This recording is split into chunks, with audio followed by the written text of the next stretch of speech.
they have to have a reserve. It's not like it doesn't work like a supply and demand. Like if supply comes down, supply goes up, the value goes down, then it's not stable, is it? It's just basically a volatile investment currency. But that's not how stable coins work. So I will just give you the example of USDC and Tether. USDT. These two, both of them are private stable coins. What that means is they have one-to-one reserve.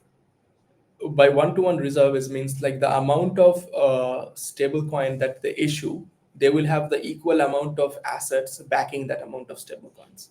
So, so that means, let's say currently USDC has about 60.9 billion stable coins issued. So that's $60.9 billion worth of stable coins they have circulating in the market right now. But to maintain that $1 peg, they have $61.2 billion worth of assets in their let's say in their reserve. So what that means is any moment the demand surges, they will just buy more assets and then they will issue more stable coins. And whenever demand goes down, they will sell those assets to basically work with the sell pressure that they have. That's pretty much how it works. So I will try to show you what I'm talking about here. Sure. Let me see if I can share my screen. So both Circle actually issues uh, their reports on like what they're doing. So this is the transparency and stability page of Circle, the issuer of USDC. As you can see, I was actually looking at this page just a few minutes ago. That's why I know those numbers. Like so, in circulation, this is the amount, this is their reserve, right? And they will show you like how much they have issued and how much they have redeemed. By redeemed, it essentially means they have sold the asset and they have taken the USDC out of circulation. So you will see what the change in circulation is. Like in the last 7 days, it has gone down by 0.1 billion dollars. So basically $100 million. In the last 30 days, it has gone up by $200 million. And in the last 365 days, their circulating supply has gone up by $28.6 billion. So this is how they do it. And obviously then the question comes like, how do you know that what they are claiming, that this is the amount of reserve that they have, is how much reserve they have actually? So to prove you and to be actually transparent, they will issue this weekly or monthly reserve assurances, let's say. Let me see if I can share my other page here with this. So this is an independent account audit by Deloitte. They have looked into Circle internet groups, and this is what they're saying. They're saying that like they have looked into the circulation on April 3rd and April 30th, and the circulation amount is this, and against this circulation they have this amount in reserve. So they can attest to that.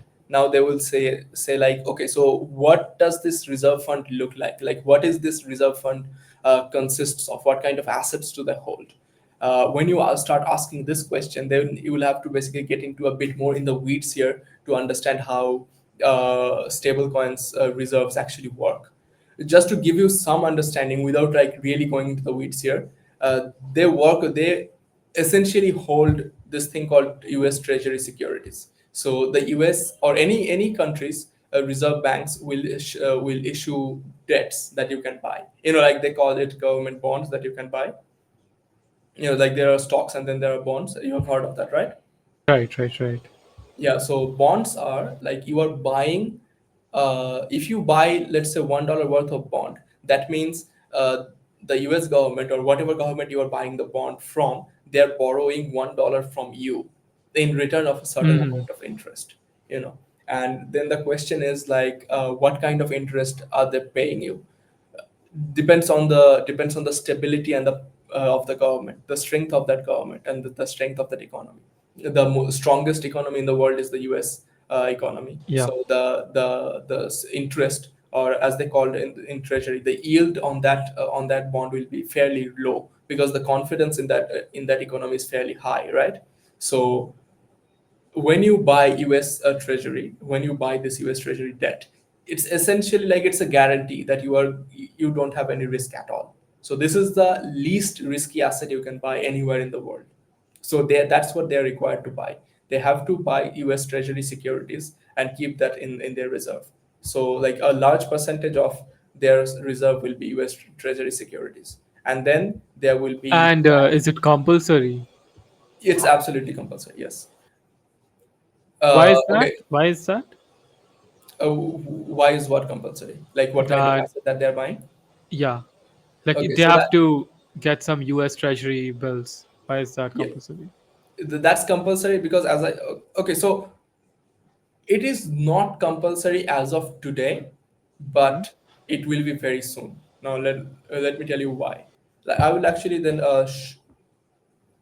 okay, so I will just answer your first question first and then show you like why is compulsory to have buy the US Treasury bills. It's because US Treasury bills are the safest instrument on earth.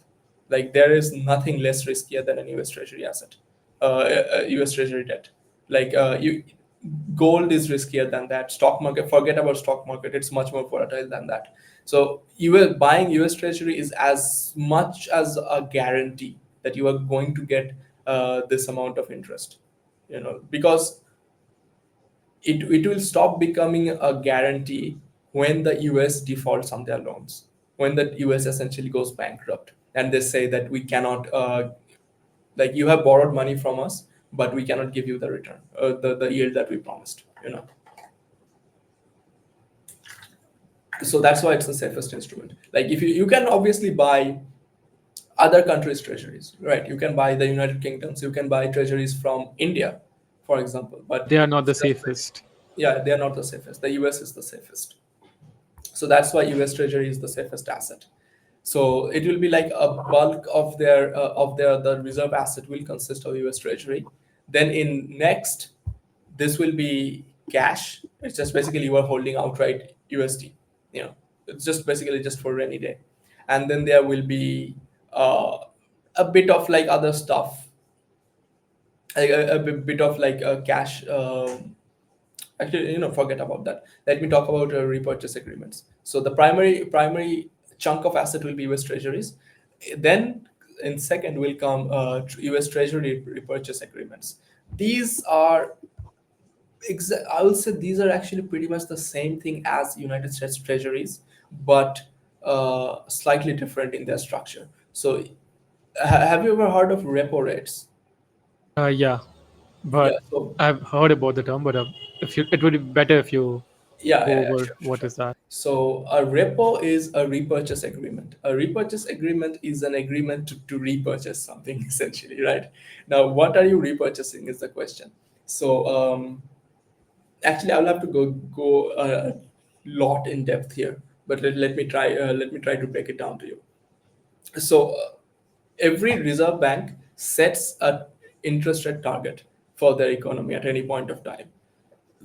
This interest rate target, the reserve bank that sets, this is the interest rate that a general bank can borrow from the reserve bank at this rate. Not like you and me, we can what we borrow, that's consumer loan.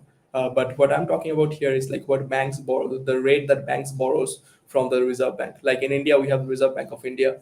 In the United States, it's the Federal Reserve. So like what's the rate that a bank or a banking entity is borrowing from the Federal Reserve? So so that will be the repo rate. Uh, Essentially, yeah. No, that's not exactly the repo rate. That will be the interest on reserve balance. Now, what the interest on reserve balance means, like it's a risk-free interest that you are earning if you keep your additional cash with the Federal Reserve. Like, let's say you are a company, you have $1 billion in cash laying down, and you want to basically make some interest, earn some interest on that. What you do is you park uh, your cash at the Federal Reserve Bank, and in return they give you a percentage. That's what the IORB rate is. It's interest on reserve balance, right? Now this option is only available to banking entities, like banks, like credit unions and stuff like that. Now, if you are a non-banking Like entity, basically commercial banks. yeah, exactly, commercial banks and credit unions, and stuff like that. Now, if you are a non-banking entity, what you will have is an overnight RRP rate, overnight reverse repurchasing agreement rate. What that means is, let's say you have $1 billion in US Treasuries. Now, you want to borrow some cash against it. Okay, so what you do is you take that treasury, you give it to the Federal Reserve, and you get the cash, and the Federal Reserve pays you an interest to do so. Like, since you are borrowing it, you are giving them an interest. But let's say if you have some cash and someone else wants to borrow that cash against US Treasuries, then they will basically pay you a return. It goes on like that. So the overnight reverse repurchase agreement will work like something like, you have some cash, you want some treasuries against it. They basically, the United States government, the Federal Reserve, borrows the cash from you and basically gives you as collateral. They give you some amount of treasuries at a fixed rate. That's basically what a reverse repurchase agreement is. And this is, again, this So, is like repo guaranteed. rate is commercial bank lending the money from the central bank, and reverse repo rate is just the opposite. No, the commercial bank will have an account with the Federal Reserve. So what they will get is the IORB rate, which is Okay. interest on reserve balance. So anyone else who doesn't have any other commercial entity will have the repurchase agreement with them. So yeah, if you are giving them cash, then it's a repurchase agreement. If you are taking cash from them, then it's a reverse repurchase agreement. And that's basically how it works. And the interest rate is set, and by setting an interest rate in this, what happens is, like, a commercial entity, like let's say a company, will say, like, okay, I am lending this amount of money, and in return, the government is guaranteeing this rate. Like, so, yeah, and if the government guarantees something, then it's completely risk free, especially if the US government guarantees something. So then, if they want to lend this amount of money to anyone else, then the risk goes up. Then, basically the interest rate also has to go up, go higher than the repo rate that they are getting paid by the Fed. Right. So essentially, the Fed, with this repurchase agreements, sets the lowest possible rate in a market at any time. So the Fed controls the bottom at any time at any time. So even if there is an emergency, economic emergency, the Fed will always buy this from you, and the Fed will keep you afloat. So this is basically how reverse repurchase agreements work. It's very short term, like it's less than 24 hours in general. Like every day, every single day, you lend something out, and the next day you get paid out the whole thing and plus interest. So given how short term this is essentially a guaranteed. And in banking world, the shorter something is in duration, the lower the risk is. So you always want to hold assets, or always want to hold bonds and treasuries that are short term. Like, whenever the window gets longer and longer, the uncertainty gets much higher, right? And so you don't want uncertainty. So the United States government wants stablecoin issuers to hold securities, not securities, sorry, to hold treasuries that mature in no more than 90 days. So, like, then comes the question of, like, So what kind of. assets with high liquidity, that's what you're going for, right? I won't even say high liquidity. Yeah, obviously it's highly liquid, but it's just basically the assets that are extremely safe, that are issued by the United States, and that have a short window of maturity. So what that will mean is, like, okay, so treasury debts are, there are three types of treasury debt depending on maturity. Like 7 days to 2 years, that's called a treasury bill. It generally has the lowest amount of interest because it's a very short term period. Then 2 years to 10 years will be a treasury note, a bit more interest rate because the risk gets bigger.